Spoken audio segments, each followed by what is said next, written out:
Bem-vinda ao DermaCast, o podcast que vê dermatologia em todas as áreas de sua vida. Eu sou Marcela Araújo, dermatologista. E eu sou Lígia Pessoa de Melo, também médica dermatologista. E hoje a gente tá aqui, a gente tá até nervosa, que a gente trouxe dois convidados muito especiais. A gente tá pegando o gancho do Dia dos Pais Para a gente falar sobre doenças que são herdadas dos pais, ou será das mães, tá?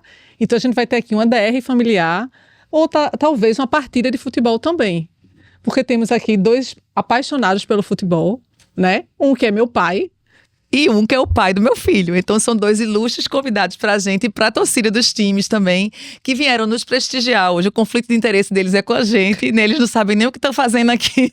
Só sei que a gente vai falar sobre herança, sobre paternidade, de onde é que eu herdei meu problema dermatológico. Vão expor os problemas dermatológicos deles, né, aqui. Bravamente. E antes da gente começar, vamos pedir para os nossos convidados se apresentarem. Nós estamos aqui hoje com Tonico Araújo. Se apresente, Tonico, para a nossa audiência do DermaCast. É um grande prazer tratar desse assunto, esse tema que é muito importante, não é? Que envolve não só saúde, mas envolve uma coisa muito importante, que é a beleza das pessoas. E essa beleza faz parte do autoestima da pessoa e da qualidade de vida. Então, me sinto muito orgulhoso da filha que tem, pelo trabalho que ela faz, da parceria com você, que ela tem. Aliás, a Sociedade Pernambucana sabe da capacidade de vocês. E me sinto muito feliz de estar nisso e trazer alguma experiência que eu tive com relação a esse cenário que é dermatológico. Arrasou. Obrigada, viu, Tonico, por estar aqui com a gente. E agora, Edno? Primeiramente, dizer da alegria, né, de participar de um podcast, o DermaCast, tão bem sucedido. Já está na boca dos pernambucanos aí, dos brasileiros, de saber que a gente pode tirar várias dúvidas, acrescentar vários conhecimentos. E estou ansioso para saber como é que vai ser, porque realmente fui pego de surpresa, mas estou tranquilo para a gente saber o que é que vai ser tratado aí dessas hereditariedades. Na verdade, quando a gente cogitou, assim, quando a nossa diretora teve essa brilhante ideia de trazer, né, o pai de Marcela e o pai do meu filho, é porque existe um zum aí nas doenças dermatológicas, né? Quando o paciente chega no consultório da gente, ele diz assim, afinal de contas, quem foi que me passou essa herança? Né? Edno tem alguns problemas dermatológicos simples, graças a Deus, que ele vai contar aqui para vocês, Tonico também, né? E uma das grandes, assim, eu acho que quando eu penso, amiga, nessa coisa de herança, apesar de eu não fazer tanto cabelo como você, eu penso muito nessa questão da calvície. Porque os homens chegam no consultório sempre achando que a calvície eles herdaram da mãe. Isso, que é um grande erro, né? A gente vê tanto o pai calvo com filho calvo, né? E a gente ainda tem essa crença de acreditar que a calvície é da mãe. E hoje a gente sabe que isso não é verdade, que a calvície, ele é um gene de penetrância variável que pode vir tanto do pai quanto da mãe. Então, não culpe sua mãe por uma calvície. Pode vir. E na realidade, no meu caso, eu puxei ao meu pai. Minha mãe não teve nenhum problema de cabelo, não é? De queda de cabelo. Agora, meu pai, sim, muito parecido com o meu. Naturalmente, o dele é maior hoje do que o meu na época, porque eu tenho uma doutora aí que cuida de mim. Na verdade, eu ia comentar agora, né? Tonico, ele tem uma calvície muito discreta, né? Eu nunca nem tinha percebido, porque ele é acompanhado com Marcela há muito tempo. E eu queria saber, amiga, porque assim, o pai era mais do que a dele, a mãe dele não tem, a dele é leve, né? Talvez era pra ele ter mais, ele não era, ele tá bem porque tu trata a calvície dele, como é que funciona? Então a gente sempre tem que tratar, né? Então, mas o gene, ele tem uma penetrância variável, ele pode ser tanto grave quanto ser leve, né? Então, não obrigatoriamente você vai ter uma calvície grave. Mas o tratamento é o diferencial. Então, se você começar a tratar desde cedo, vai mudar, né, o seu prognóstico. Você vai continuar, você vai ter muito mais cabelo se você ficar tratando. Então, na calvície é sempre importante o diagnóstico precoce. Então, se você tem desconfiança, ou até talvez seu pai e sua mãe têm, você for ansioso com isso, talvez seja bom ter uma consulta o quanto antes. E a gente já pode ver os sinais já na própria puberdade. Então, é sempre importante, né, se você achar que está com diminuição de cabelo, tanto homem quanto mulher, né, e lembrar que a mulher também tem calvície e também é herdada, né, e fazer esse exame. A gente faz uma tricoscopia, que a gente avalia os fios. Então, assim, a gente consegue avaliar se o paciente tem alguma coisa para calvície ou não e começar o tratamento desde cedo. Uma coisa curiosa na calvície é que não necessariamente o paciente vai reclamar que o cabelo está caindo. Muitas vezes o paciente não sabe expressar, então ele chega no consultório dizendo, meu cabelo está caindo.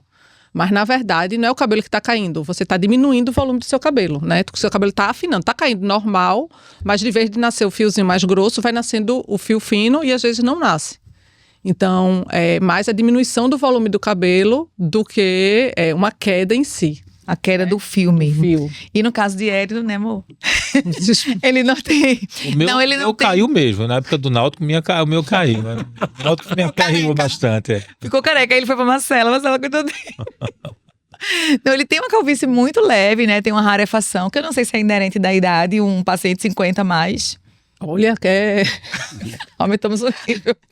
Não, o paciente, né, tem a alopecia senil, que ele ainda não está nessa, né? Tá vendo? Muito jovem, seu marido, né? Então você que está acabando ele aí. Aqui eu estou do lado dele.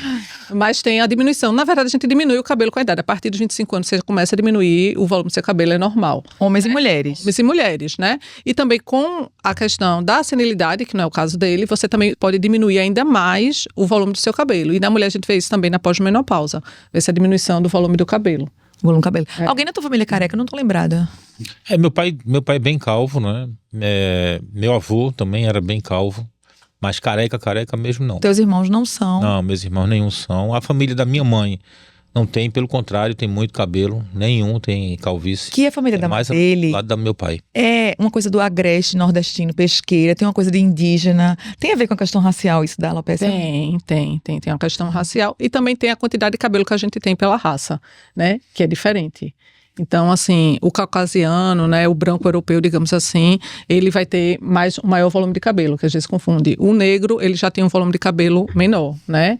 Ali, a origem africana tem um volume de cabelo menor. Então, às vezes, como a gente aqui tem né, às vezes alisa o cabelo de um paciente negro, às vezes acha que tem pouco cabelo, mas o negro em si, ele já tem um volume de cabelo menor do que quando você pega um europeu, um branco caucasiano, que a gente... A densidade de cabelo. A densidade de cabelo é diferente. Eu não sabia dessa. Aí, engraçado, né? Porque aqui no Brasil, vê só como é complexo isso aí. Então, não tem culpado. Porque tem uma penetrância variável, como a Marcela falou, você não sabe se vai pegar uma parte do gen ou não. Tem a questão étnica que aqui no Brasil misturou tudo. Aqui ninguém é preto, ninguém é branco, tá todo mundo misturado, né? Então é bem complexo você dizer assim, graças a meu pai é que eu sou careca, não tem como falar isso, né? Tem não.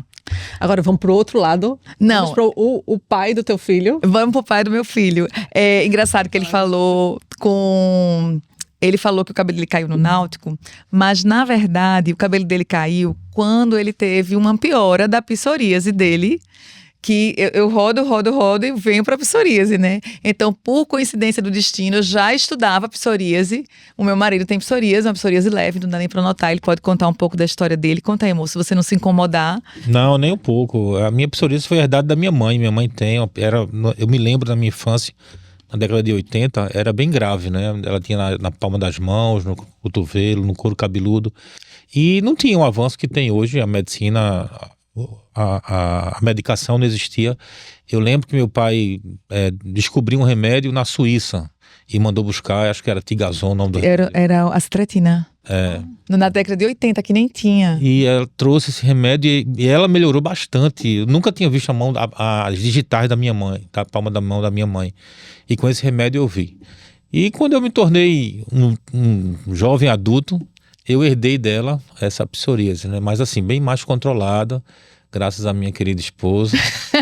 Mas caiu bastante meu cabelo, né? Quando ele teve uma piora, né? É interessante que minha sogra, né, a mãe dele, ele faz herdeiro da minha mãe, porque a mãe tem. E minha sogra diz assim, meu Deus, ele tinha que ter herdado minha psoríase. Ela traz essa lembrança de uma coisa muito ruim, que era a psoríase na década de 80 ou antes. E ela tá sem lesão nenhuma hoje. E a gente, graças a Deus, evoluiu a esse ponto dela não ter nada hoje. Mas ela se sente culpada dele ter. Porque às vezes ela vê alguma lesão. E eu faço, sogra, não é assim. Porque não é porque você tem a mãe, não é porque você tem o gen que a gente vai ter a doença. Que aí chega a questão da epigenética. Só tem ele na família? São 4 filhos. Ela me escolheu para ter psoríase, para ter enxaqueca, para herdar todas a carga genética negativa de doença foi comigo. Mas será que você não tem culpa nisso? Pode ser que tem. Você tem alguma culpa nisso? Acho que tem. Você acha que tem coisa que melhora ou piora? Acho que sim. né, o que a gente chama de epigenética. Que na verdade, a gente estava até discutindo esse final de semana, e Marcela, a gente herda uma carga genética, né? Mas vocês viram que não é assim. Que tem essa coisa da penetrância variável, poligênica, são vários genes. Então, a gente herda aquela identidade genética que vem no nosso DNA, que o DNA foi descoberto, assim, foi descoberto o código do DNA no começo dos anos 2000, e a gente achou que nossos problemas estavam resolvidos, que a gente tinha o código do DNA, a gente ia saber cada qual ia ter tal doença, a gente ia ficar esperando para tratar. Na vida real, na prática, com os estudos subsequentes, a gente viu que não é bem assim. Eu não vou ter a doença porque eu tenho o gene. Então, pode ser que alguns irmãos deles tenham também o mesmo gene e não desenvolveram a doença. Porque para desenvolver a doença, a gente precisa de influências do ambiente. De gatilhos. De gatilhos, Tonico, exatamente. Que a gente chama de gatilhos ambientais. Então, o gene ele pode ser ativado ou inativado. A gente vê muito isso com as doenças inflamatórias, a gente vê muito isso com câncer, né? Acho que na tua área, acho que a gente vê gatilho também. Tem coisas que a gente até acredita que tem gatilho e não sabe o que é, né? Por exemplo, a alopecia frontal fibrosante. Areata. Areata tem gatilho, né? A gente vê, não é obrigatório, a gente sempre fala isso, né? Porque a areata também tem muito estigma de que, eu tenho que ter o estresse para ter uma placa, né? A areata é uma doença autoimune, onde o paciente perde cabelo em placa. Né? Faz as plaquinhas sem cabelo liso. Cabelo. Tu já teve areata? Tive na barba. Pode perder até todo o cabelo, né?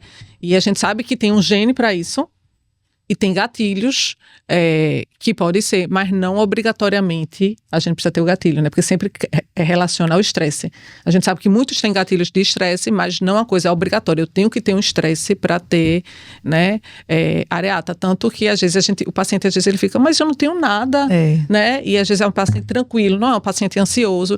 E isso começa até a dar piorando o estresse dele. Mas como é que eu vou não me estressar se eu não sei nem qual é meu estresse, né? Então, assim, não obrigatoriamente precisa ter o gatilho, mas muitas vezes a gente vê... No vitiligo, né? A gente vê vitiligo em criança, e aí às vezes tem alguma perda, tem alguma separação, algum luto, tem um gatilho. E na psoríase, esses gatilhos estão mais compreendidos, estão mais estudados. Aí veja que coisa interessante, vou falar aqui no ar, que ele já fica aprendendo, apesar de que ele ouve isso 24 horas. Os gatilhos da psoríase, eles podem ser do paciente ou do ambiente, né? Então, do ambiente pode ser um estresse que ele teve de externo, pode ter tomado um medicamento, então tem medicamentos para pressão que fazem o gatilho da psoríase naqueles que têm a genética. E tem os fatores intrínsecos, né, do paciente, que pode ser, por exemplo, o que a gente chama de síndrome metabólica. A síndrome metabólica é aquela coisa eu falo para o paciente que é a doença do quase. Ele é quase diabético, quase hipertenso, quase obeso. E essas alterações laboratoriais juntas, a gente chama de síndrome metabólica, que pode ser o start, o gatilho da psoríase. Então, a culpa não é da mãe, tem que ter a influência ambiental. Eu posso fazer uma pergunta? Deve, Tonico. A gente está esperando ser questionado aqui. Historicamente, estatisticamente, antigamente tinha mais ou hoje tem mais? Porque tem um fator hoje que eu acho que pesa muito, há muitas críticas, é com relação aos alimentos industrializados. Isso, estatisticamente, tem ou não tinha registro disso? Para psoríase especificamente, não tem. Inclusive, para dermatite... Não tem o quê? Não, a gente não tem o dado. A gente acha que não tem influência. Alimentos industrializados são péssimos, né? Sim. O alimento industrializado, ele está mais estudado com relação à microbiota intestinal. Então, tem uma população de bactéria no intestino da gente que parece que em alguns momentos, algumas substâncias que essas bactérias produzem caem na corrente sanguínea e pode ter um gatilho, inteligente teu pai, amiga, gatilho endógeno, né, da microbiota, e essa microbiota pode ser alterada por um consumo de processados, de ultraprocessados, mas a gente não tem esse dado ainda, acredita-se que sim. Mas de uma forma geral, a alimentação ruim, né, ela está envolvida com sobrepeso, com síndrome metabólica e esse gatilho que a gente falou. Se não for o alimento industrializado em si, tem a questão do ganho de peso, que a gente vê muita relação, né, com as doenças inflamatórias. É porque meu pai, ele é muito natural, ele adora comer comidas naturais. Mas ele arrasou. Mas veja só que coisa complexa. Que a comida natural, ela é mais cara. A gente vê isso no hospital. Então, assim, a gente diz para o paciente, você tem que comer raízes, você tem que comer carne, ovos, né? Para ele é mais barato, né? A salsicha, por exemplo. Salsicha, um pacote de biscoito, de bolacha, é mais barato. Mais prático. Mais prático. Entendeu? E falando um pouco sobre tratamento de psoríase, Erino, o que é que tu já passasse aí nesse teu tratamento? Eu sei que hoje tu tem uma psoríase leve, mas acho que você já tem uma psoríase mais grave, não foi isso? Você já fez vários tratamentos? Primeiro começou com um tratamento tópico, não é? Mas com a vinda dos biológicos, eu tomei um biológico, não funcionou. Acho que depois de quanto tempo? 6 meses, 8 meses, trocou. Não chegou nem a funcionar. A gente trocou o biológico. Eu sei que eu tomei, para encurtar a história, 4 biológicos. Estou no 4º biológico. E dei uma leve melhorada. Mas, por incrível que pareça, está bem melhor com o tratamento tópico, não é? Ele está sem nada. O que é que te incomodava mais na psoríase? Era na cabeça, né? A parte da cabeça que realmente incomoda muito. Cai o cabelo, inclusive. Era a parte que mais me incomodava, mais me chateava mesmo. E às vezes estourava o rosto aqui na face. Ficava bem vermelho. Eu até achava engraçado que na segunda-feira, quando eu ia trabalhar, as pessoas achavam que eu tinha passado o final de semana na praia. Esqueceu de passar o protetor. E eu não ia. Não era. Não era o gatilho do final de semana. Qual era o gatilho do final de semana, Tonico Araújo? Santa Cruz. Álcool. Álcool, náutico. Muito mais Santa Cruz. Então eu acho que ele bebia, aí ele fazia um gatilho, né? E na segunda-feira chegava com a psoríase. E é importante falar isso, né, Lígia? Que ele fala couro cabeludo e face, que a gente chama de áreas especiais, que às vezes não é nem tão disseminado, mas a gente chama de áreas especiais, porque é uma área que mexe muito com a pessoa, com a autoestima da pessoa, né? Que todo mundo vê, né? Então isso daí é que a gente chama de áreas especiais, a gente até pula tratamentos, né, mas não só o tópico, vai para outros até mais forte, porque é uma área que mexe muito com... Porque tem a psoríase vulgar, que é da mãe dele, que é aquela psoríase bem clássica, com as placas no cotovelo, que aí você olha e diz assim, poxa vida, essa pessoa tem psoríase. E tem uma psoríase que a gente chama de áreas especiais, que é uma psoríase mais leve, mas que no fundo não é tão leve, porque impacta áreas muito preciosas da pessoa, como a face, o couro cabeludo, as dobras, às vezes a genitália, as unhas. Aí você diz assim, não, a sua psoríase não importa não, porque é só nessas áreas, mas são as áreas especiais que a gente tem que valorizar por causa do impacto na qualidade de vida do paciente. E eu falei isso na aula sábado, e vou falar agora publicamente, já que ele me autorizou a falar tudo, e eu disse assim, mas você só tem no couro cabeludo, eu sabendo que é uma área especial. Aí ele fez assim, mas imagine que eu estou com um capacete na minha cabeça, de escama, de psoríase, né? E eu ficava muito triste, porque eu vejo isso dentro de casa e sem ter muito o que fazer, porque ele não é um paciente que responde tão fácil ao tratamento. Ironias do destino, né? E tua paixão foi depois dele? Não, eu já tinha. Inclusive antes dele e antes da minha sogra. Na verdade, eu fui sendo levada para psoríase, né? Aquilo que eu estava comentando. E aí a gente tratou com medicação tópica. Antes da pandemia, eu peguei um biológico super moderno, comecei nele e ele não respondeu nada. O biológico é uma medicação injetável, né? Que desliga a inflamação da psoríase. Ele não desliga o gene, né, a genética, até porque são mais de 60 genes envolvidos na psoríase. Então, de repente, a gente não tem nem como saber se o gene dele é o mesmo da minha sogra. Pode ter sido outro que foi acordado com o gatilho dele. É muito complexo, né? E aí a gente começou a medicação super moderna, um imunobiológico que desliga a inflamação da psoríase. Ele não melhorou nada. Nada mesmo. Eu perguntei para uma professora do Canadá se ela tinha experiência com pacientes que não tinham melhorado nada com ele. E ela falou que não conhecia. Logo depois eu comecei essa medicação para minha sogra. E minha sogra tá limpa, até hoje, com essa mesma medicação. Então será que é a mesma genética? Ou será que ela não tem os gatilhos que ele tem? Né? Ou será que ela não tem os gatilhos que ele tem? Melhorou bastante quando eu comecei a fazer exercício regularmente, né? Eu noto realmente que mudou completamente. E a alimentação, tem alguns alimentos que eu noto que também... Como o quê? Como uma carne muito gordurosa. Eu acho que eu noto que no outro dia eu fico um pouco inflamado. É engraçado. Bebida também? Eu noto a bebida alcoólica. É porque eu bebo muito pouco, né? Mas o pouco que eu bebo, eu acho que influencia também. Claro que influencia. Não, é verdade. Mas é com essa coisa do final de semana que a gente fala. No final de semana. E aí, Tonico super jovial, né? Inclusive, a gente tava brincando aí, Marcela, nos bastidores. Começaram assim, eu vou trazer meu pai. Eu vou trazer o meu. Tá vendo por aqui? Então, não é o marido de Marcela, é o pai de Marcela. Super jovial. E assim, a gente trazendo para essa questão da genética, eu queria saber mesmo de você, como é o processo de E o envelhecimento dos seus pais? E você acha que se beneficiou disso? Por exemplo, meu pai era calvo, mas ele era um cara que se manteve muito jovial durante a vida toda. Minha mãe teve o rosto sempre muito bom.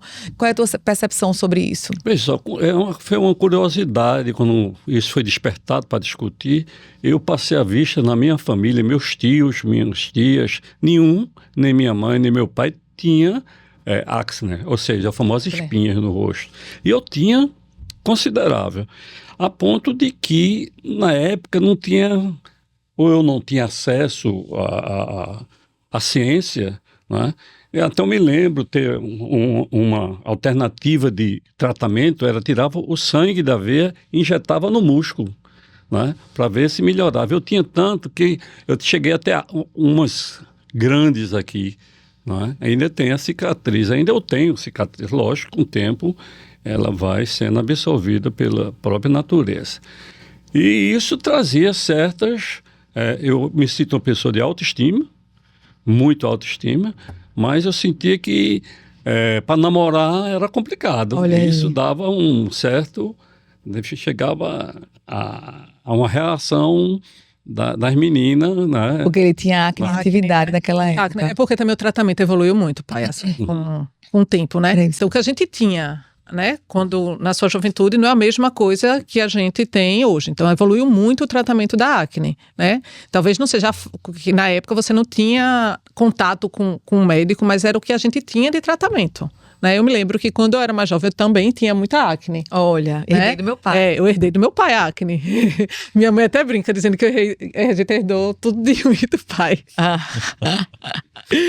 Mas, e eu me lembro que eu tinha essa preocupação, né? E minha mãe também tinha essa preocupação de dizer, não, minha filha, cuidado para não ficar com a cicatriz de acne, né? Porque a grande coisa da gente tratar a acne, né, da autoestima, é também a gente não ter a cicatriz. Porque às vezes o adolescente, ele tá ali, às vezes ele não tá preocupado com a acne, mas se você pensar, não, você vai ficar com a cicatriz ali. E isso daí vai influenciar muito sua vida, né? Então, por isso que a gente sempre faz o tratamento da acne, sempre pensa tratamento da acne, pensando não só na acne ativa, com autoestima, que às vezes o paciente não tem problema, mas pensando que ali pode ter uma cicatriz. E tratar a cicatriz é muito pior do que a gente tratar a acne, né? Então, assim, falando do que a gente herdou do pai, eu herdei sim a acne, né? Só que você não tem cicatriz nenhuma. Não tenho a cicatriz porque eu tratei desde cedo eu usava muitas medicações, né? E teve uma época, quando a gente era talvez muito nova, não era tão fácil a gente ter contato com a medicação, né? Que é a isotretinoína. Mas a isotretinoína tem 30 anos. Né? Mas por mais que já tinha, assim, alguma coisa de isotretinoína, não era tão fácil de chegar. Eu me lembro que meu irmão usou antes de mim, que era uma coisa que você vinha, que importava, não era tão fácil de chegar e você ter. E além de ser muito mais caro, né? Do que é hoje. Né? Então, assim, eu acabei usando também essa medicação, já não tão adolescente, já um pouquinho, né, mais velha, mas que ainda tinha acne, porque eu ainda entrei na fase adulta com acne. Né? E não era acne, porque a gente tem acne da mulher adulta, mas eu tinha de toda a adolescência e comecei a entrar 19, 20, 30 anos com acne. Né? Então, assim, desde cedo, por saber que meu pai tinha acne e tinha muita cicatriz de acne, eu fui tratar e fui em busca de tratamento. Então, eu fazia muito skincare, né? Usava muitos produtos para melhorar a acne. E quando foi possível, né, e quando foi indicado, eu tomei a isotretinoína para acne. E na época, acho que tanto eu quanto meu irmão, né, não me lembro da minha irmã mais nova. Não, mas eu não me lembro. Mas meu irmão mais velho... Não tem queda de cabeça. É outro assunto. E meu irmão mais velho também tinha muita acne, né, usou também, né, a isotretinoína. E a gente sempre com cuidado olhando, a gente olhava, meu pai não tinha mais acne, mas a gente olhava a cicatriz. E a gente dizia, não, eu não quero ter a cicatriz de acne, né? Por isso que a gente frisa tanto isso quando vai tratar acne. A gente vai tratar adolescente, pronto. Meu filho hoje também tem acne, mas é péssimo para tratar acne. E para ele tá tudo bem, ele não tem uma acne muito grave, isso não mexe com a autoestima dele.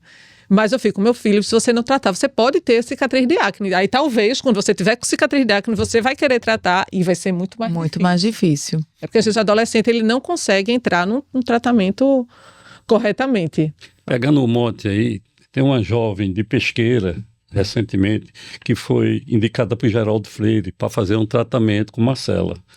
Ela, linda, uma loura linda, o rosto todo cheio de acne. E aí ele mandou orgulhosamente para mim uma foto. Veja que sua filha fez. Ah, tem Isso, preço um negócio desse? não tem preço, não. Não tem, não. E recente, isso tem uns 10 dias que ele mandou uma jovem lá de Pesqueira para fazer um tratamento. E a isotretinoína, né, que é essa medicação que a Marcela está falando, que eu acho que tem uns 25 anos, mais ou menos, ela revolucionou o tratamento da acne, né? Porque se tem uma coisa que a gente pergunta para o nosso paciente quando chega adolescente, faz: o pai tem acne ou a mãe? Isso é fundamental, porque a gente sabe que se o pai ou a mãe tem cicatriz, esse adolescente ele é um forte candidato a ter uma acne mais grave e cicatriz também. Mais cicatrizes. Tem uma questão hereditária muito importante. né? Eu tentei fazer estretinoína pro meu filho, por sinal, mas ele teve 2 reações e eu não consegui fazer. Então, assim, é maravilhoso, mas nem todo mundo pode fazer, né? E é uma medicação que a gente precisa ter controle. A gente precisa fazer a medicação, precisa fazer exame de sangue, né? Se for um pouco mais velho, tem a questão da bebida, que você não pode beber. A mulher não pode engravidar. A mulher não pode engravidar, né? Então a gente tem um cuidado. É uma medicação maravilhosa, mas tem todos os cuidados e também nem todo mundo pode usar. Então a gente tem que ter esse cuidado na isotretinoína. E assim, o tanto que as coisas evoluíram, né? Pra você ter uma ideia, ele falou de Tigazon aqui, que é a astretina, que o pai mandou buscar fora, né? Assim como vocês pegaram fora pro irmão de Marcela. A gente sempre na luta, né? Pra conseguir as coisas que estavam se desenvolvendo, né? Aqui no Brasil. E hoje a gente vê que o Brasil, ele tá mais ou menos equiparado ao que tá acontecendo aí fora. E a evolução dos tratamentos das doenças, principalmente nas doenças inflamatórias da pele, como acne, né? Como psoríase, como a própria dermatite. E uma coisa curiosa também é que o que é que você está fazendo hoje com a sua psoríase? Conte aí para a Tonico, para o nosso público. Eu tô controlando com... Tá sem biológico. É um óleo de banho. Um creme... Não, tô passando um creme, né? Usando um creme corta. Um pouquinho de corticoide, mas quando tá começando a ficar mais grave, assim. Então, ele desenvolveu o protocolo dele.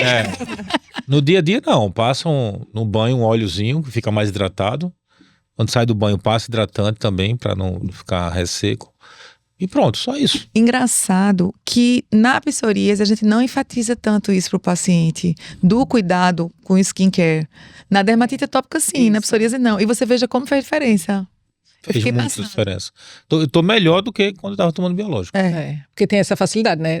Também de você... A dificuldade, às vezes, de passar hidratante. Hoje tem algumas coisas que você pode usar no banho que lhe ajuda. Claro que sempre é bom também ter o hidratante.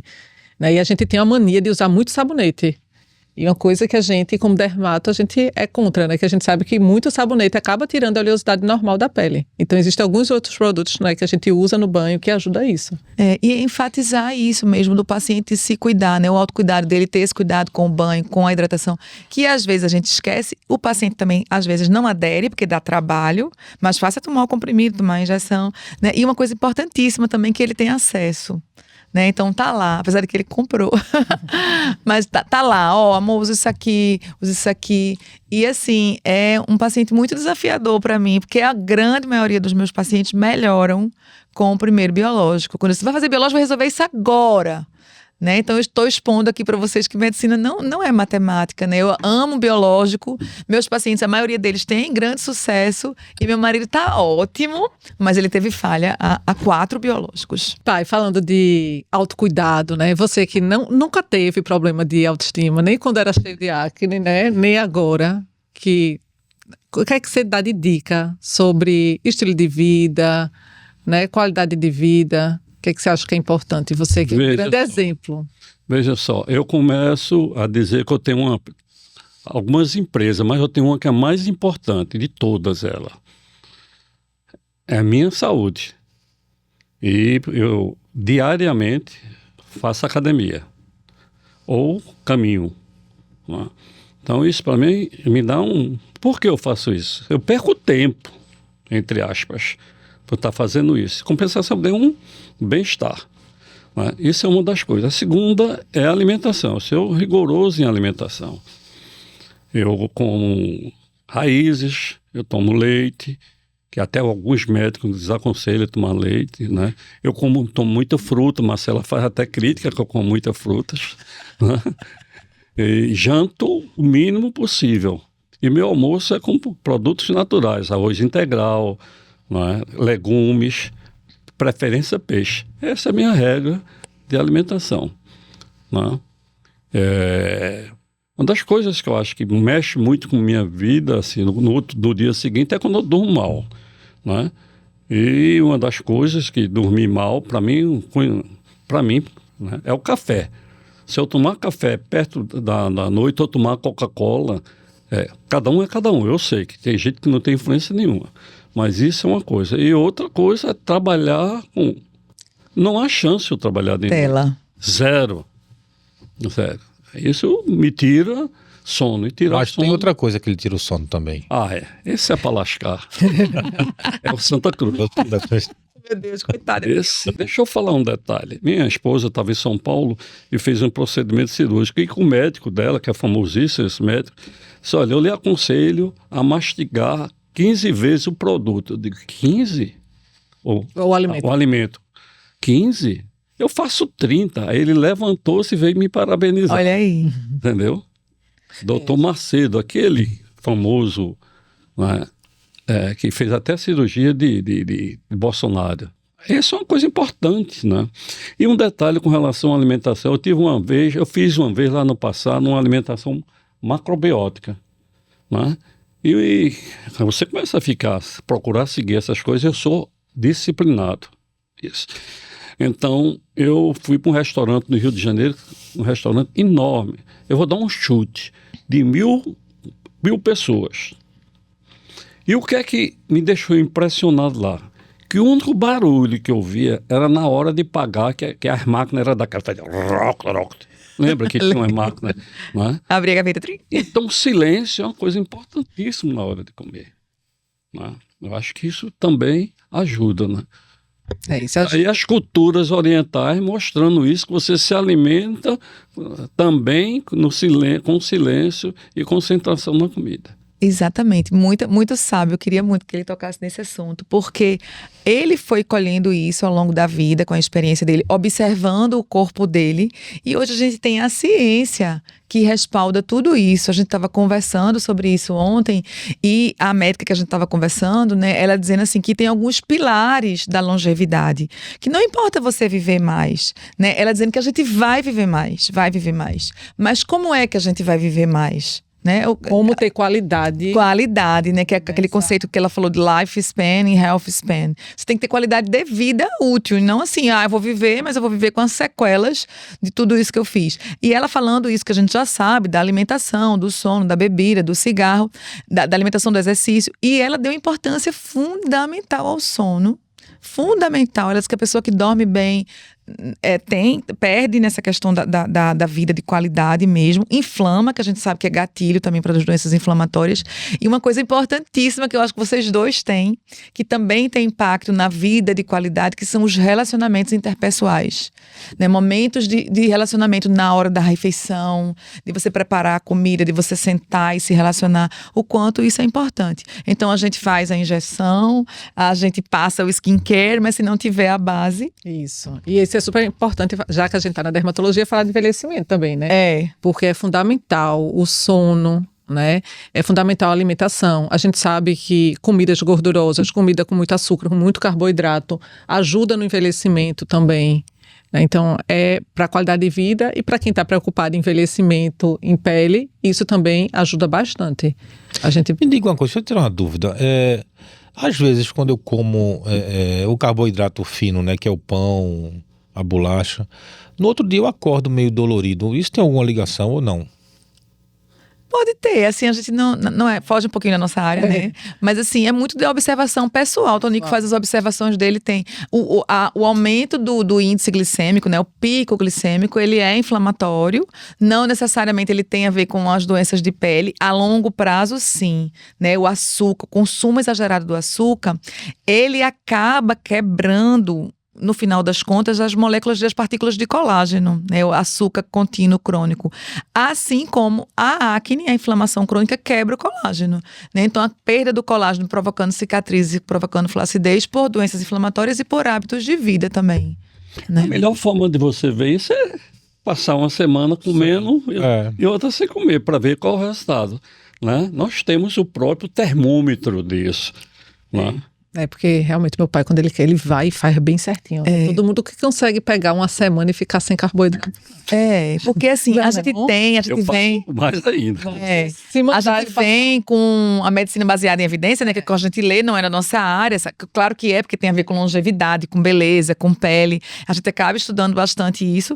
E a gente faz em medicina o que a gente chama de medicina baseada em evidência. Então tem que ter estudo. Água. Isso aí eu sou péssima. Tem que ter estudo, mas assim, eu acho que uma autoobservação de você com o seu corpo, o que piora a minha psoríase, o que me deixa inflamado, né? É fundamental. Agora, difícil é você ser disciplinada, amiga. Ela é super disciplinada também. Puxa, é meu pai. Ela é super disciplinada, desde que eu conheço Marcela, que é com as marmitinhas, que é com roupa de malhar, super disciplinada. Eu acho interessante na família, por exemplo, Marcela nunca teve problema de cabelo. Agora, a minha caçula, Luciana, ela tinha grave problema de cabelo. O cabelo dela, quando ela tomava banho, ficava lá, aquele no banheiro, ficava cheio de cabelo. E com os procedimentos adotados por Marcelo com ela melhorou sensivelmente. Era androgenética, amiga? Também. Tem androgenética, tá bem melhor ela. E também tem umas quedas de cabelo por os eflúvios. Mas ela realmente agora está certinha no tratamento da androgenética, né? Mantendo medicação, porque isso é importantíssimo, né? Porque às vezes você começa a fazer um tratamento e para, né? No caso da androgenética, que é genético, e você não... A androgenética é a calvície. Você não está mudando a genética, você tem que manter o tratamento. Então, realmente, ela teve, né? Faz procedimentos também no consultório, né? Que é o MMP, associado a medicamento para casa. E ela teve uma resposta muito boa e continua com a resposta boa porque mantém o tratamento. Porque às vezes o paciente vai, começa a ter uma resposta maravilhosa e para de tratar, né? E diferente de uma psoríase que às vezes você melhora, né, com melhora da qualidade de vida, com algumas outras coisas, você, na androgenética, se você não tratar, você só é ladeira abaixo. Só piora. E com a idade piora mais ainda. E agora, falando de autoestima e procedimentos, meu pai, eu sei que nunca fez nada. É só qualidade de vida. Acho que ele gostaria de fazer. Eu já tentei fazer, eu me lembro na época de residente. Pai, bora lá. Ele só fazia me enrolar. E a gente nunca fez nada. Porque ele disse que só é a dieta dele, o sono... E o silêncio. E o exercício físico. Porque exercício físico ele faz de domingo a domingo mesmo. O problema é outro, que eu tenho um problema doentio que chama autoestima. É altíssima, eu acho que eu sou o melhor do mundo, sou o mais bonito, entendeu? Aí lasca, aí não tem. Isso não é um problema. Pô. Às vezes pode ser. Mas eu acho. E Edno também tem essa autoestima lá em cima, nunca fez nada, ou Lígia já lhe obrigou a fazer? Não, já fiz algumas coisas, poucas, mas já fiz. Obrigado por Lígia. Acho que a gente tem sempre algo para melhorar, né? Acho que tem que cuidar enquanto é tempo. Acho que ele nem sabe, amigo, o que ele fez direito. Mas eu vou me cuidar pela psoríase, né? Mas acaba fazendo alguns procedimentos estéticos e vai aí no pacote. Né, doutora? Ele faz pouca coisa. Na verdade, eu acho até que ele toparia fazer mais. Mas nessa confusão, né, de ser da família, a gente acaba deixando por último. Mas assim, outra forma é uma coisa que eu gosto de fazer, porque dá uma afinada no rosto. Eu acho isso normal, entendeu? Eu acho maravilhoso. Eu sou demais. Eu vejo muita gente fazendo isso. Eu fico até admirado. Minha empresa fica junto com o consultório do Marcelo. Eu vejo mais homem lá do que mulher. Que o dela tem a questão do cabelo também. Aí os homens aproveitam e se tratam. Mas homem também faz procedimento estético, muito procedimento estético hoje. Muito. E assim, a psoríase não é um impeditivo para isso, né? Outras doenças autoimunes podem ser, a gente tem que conversar com o reumato, mas a psoríase, eu recebo sempre essa pergunta, a psoríase não impede o paciente de fazer procedimento estético, inclusive se estiver tomando imunobiológico, né? Não tem problema. Então, assim, tecnologia é uma coisa legal para homem, máquina, acho que teu pai ia gostar. Mas quem faz por minha conta e tira da família esse peso é meu filho, Manuel. Mas faz demais, viu? Não tem problema nenhum, né? Aqui é a exposição familiar. Agora todo mundo já sabe todos os nossos segredos familiares. Acho melhor a gente encerrar o DermaCast antes que comece uma verdadeira DR. Então, para finalizar, vocês querem falar alguma coisa, se despedir? Deixar as redes sociais, os contatos? Bom, estamos aqui muito orgulhosos, tenho certeza disso, de ter participado dessa mesa, informando as pessoas com base em ciência, né? graças a Deus, com a evolução dessa tecnologia e da ciência em si, você traz tratamentos que não como eu tinha no passado, tirar sangue, né? E aplicar no músculo, né? E era caro, só para fazer isso, na época era caro. Imunoterapia, o povo chamava isso, né? Então, estou muito satisfeito e orgulhoso de estar nessa mesa. Tá emocionado, né, Toninho? Com a doutora Marcela aqui arrasando. A importância de mostrar, né, que não é tão difícil, não é tão... quebrar os tabus, né? A gente até... As pessoas acham que por eu ser marido dermatologista, eu sou totalmente produzido aí nos procedimentos, mas não é. Ela sabe que não é, mas que precisa ser feito, né? Algo ser feito para dar uma ajustada enquanto é tempo, porque depois não vai ter tempo, né? E dizer a alegria, né, da felicidade de estar com vocês aqui. Muito obrigado pelo convite. Obrigada, amor. E espero ter tido contribuído muito aí. Eu queria agradecer a vocês dois pela coragem, né? Eu sei que eles vieram muito aqui para apoiar a gente, mas de expor algumas coisas, né? Tonico lembrou de algumas coisas que viveu na adolescência. Né? Ed não abriu essa história da psoríase. É preciso ter coragem para você chegar assim. A gente convida algumas pessoas e as pessoas dizem, não vou falar não, o que eu tenho não. E todo mundo tem pereba. Né? Só a bailarina que não tem. Lembra que o dermatologista é que cuida da pele, né? E a dermatologista que cuida da pele. A questão estética, a questão da saúde e da doença dermatológica, quem cuida é o dermatologista. Então, não é só do pai que a gente herda as doenças dermatológicas. Pode ser da mãe, pode não ser de ninguém. Pode ser a mistura. Pode ser o ambiente impactando a genética. Que é a nossa epigenética tão famosa.